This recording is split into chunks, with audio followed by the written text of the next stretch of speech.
ஆறு முகம் படைத்த முருகர். ஆறு முகம் படைத்த நம்ம முருகருக்கு 12 கை இருக்குது, 12 கண்கள் இருக்குது. அதில் இந்த 12 கண்கள் வச்சுருக்காரு. அதில் ஒரே ஒரு கண்ணில் அப்படி சாட்சி நம்மளை பார்த்தாரே, நம்ம வாழ்க்கை கஷ்டம் இல்லாமல் சிறப்பாக மாறிடும், கொஞ்சம் பிரகாசமாக மாறிடும் நம்ம வாழ்க்கை. ஆனால் இவர் பார்க்கவே மாட்டேன்றார். எப்போ பார்ப்பார்? பிரச்சனைக்கு மேலே பிரச்சனை வந்துட்டுருக்கு. ஒரு பிரச்சனை முடிஞ்சால் அடுத்த பிரச்சனை, அந்த பிரச்சனையை முடித்தா அதுக்கு அடுத்த ஒரு பிரச்சனை, அதை முடிச்சுட்டு எப்பா கொஞ்சம் நிம்மதியாக உட்காரலாம் பார்த்தா அடுத்த பிரச்சனை காத்துக்கிட்டு இருக்கு. இந்த பிரச்சனையிலேயே நம்ம வாழ்க்கை முடிஞ்சிருமா? பிரச்சனை தான் நம்ம வாழ்க்கையா இப்படின்னு நம்ம கேட்டோம்னா, முருகர் நம்மளை பார்ப்பாரா பார்க்க மாட்டாரா? நிச்சயமாக பார்ப்பார். இப்போவே அவர் பார்த்துக்கிட்டு தான் இருப்பார். அவர் பார்க்கறதுனால தான் நம்ம முருகனுடைய நினைவே நமக்கு வருது. லைட்டாக ஒரு கண்ணில் பார்த்துட்டு தான் இருப்பார். எப்போவுமே ஒரு வீடு கட்டணுன்னா கூட அவங்க எடுத்த உடனே ஒரு பில்டிங் எழுப்பிட முடியாது.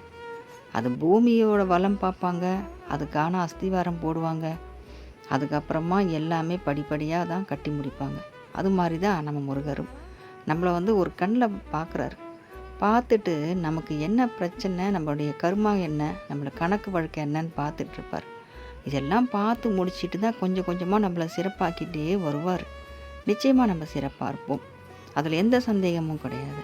இப்போது நம்ம கஷ்டப்பட்டுட்ருக்கோம், பிரச்சனை வருதுன்னா இந்த பிரச்சனையெல்லாம் முடிஞ்சதுக்கு அப்புறமா தான் நம்ம சந்தோஷமாக இருக்கணும்னு நினச்சோம்னா, அலையெல்லாம் ஓஞ்சதுக்கப்புறமா கடலில் போய் மீன் பிடிக்கிற மாதிரி தான்.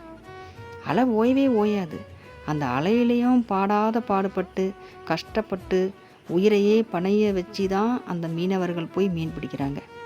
அது மாதிரி தான் நம்ம வாழ்க்கையும். இந்த வாழ்க்கை எனும் கடலில் பிரச்சனை எனும் அலை வந்துட்டே தான் இருக்கும். நம்ம அதை கடந்து தான் போய் ஆகணும். ஆனால் பிரச்சனை ஒரு பக்கம் இருந்தாலும் நம்ம சந்தோஷமாக இருக்கணும். இந்த கணத்தில் நமக்கு என்ன கிடச்சிருக்கு, இந்த கணத்தில் என்ன இருக்குது, அதை அனுபவிக்கிறோம். நம்ம பசிதா சாப்பிட்ணும், நமக்கு பிடிச்ச நம்மக்கிட்ட இருக்கிறதுலே பிடிச்ச ட்ரெஸ் போட்டுப்போம், பிடிச்சவங்கக்கிட்ட பேசுவோம். அவங்க நம்மக்கிட்ட பேசலைன்னா விட்டுட்டு போயிடுவோம், ஒன்றும் பிரச்சனை இல்லை. பிடிச்ச மாதிரி ஒரு நாள் வாழ்க்கை மாறதான் போகுது. அதுக்காக நம்ம இப்போவே வருத்தப்பட்டுக்கிட்டே உட்காந்துட்டு இருந்தோம்னா நம்ம வாழ்க்கை போயிடும். நம்ம வயசு போயின்னு இருக்குது, நம்ம நாட்கள் கடந்து போயின்னு இருக்குது. இதெல்லாம் நம்ம யோசித்தோம்னா நமக்கு இளமையும் அது சீக்கிரமாக போயிடுது. யோசிக்க ஆரம்பித்தாலே 30 வயசில் இருக்க ஆளுங்க கூட 60 வயசு மாதிரி ஆகிடுவாங்க. இளமை அப்படியே போயிடுது. இதெல்லாம் நமக்கு பிரச்சனை இருக்குது. இதுக்கெல்லாம் காரணம் நம்ம மனசு தான். எதுவாக இருந்தாலும் தைரியமாக இருக்கணும். முருகர் இருக்கார், அவர் நம்மளை பார்த்துட்ருக்காரு, சரி செஞ்சிட்ருக்காரு. நம்ம வாழ்க்கையை நிச்சயமாக உயர போகிறோம். நம்ம உயர்ந்ததுக்கு அப்புறமா சொல்லுவோம், முருகர் என்னை ஒரு கண்ணில் பார்க்கல, அவருடைய 12 கண்களையும் என்னை பார்த்துட்டாரு, அதனால தான் நான் இவ்வளோ